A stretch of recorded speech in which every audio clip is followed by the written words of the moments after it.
Keempat pelaku yang merupakan satu jaringan ditangkap di Jalan Pampang 5, Kecamatan Panakukang pada hari Senin lalu.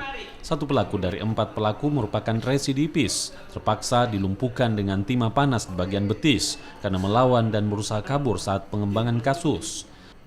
Polisi juga mengamankan barang bukti berupa 8 paket sabu, 1 saset sabu beserta alat isap, 3 unit handphone berbagai merek, serta uang tunai 44 juta rupiah yang diduga hasil penjualan narkotika.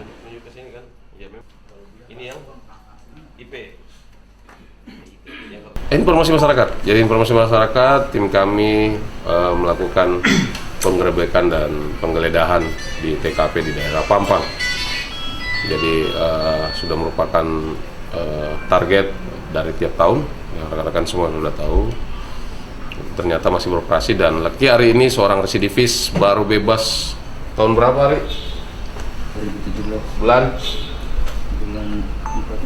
Bulan 4, 2 tahun lalu lah. Sampai dilumpuhkan?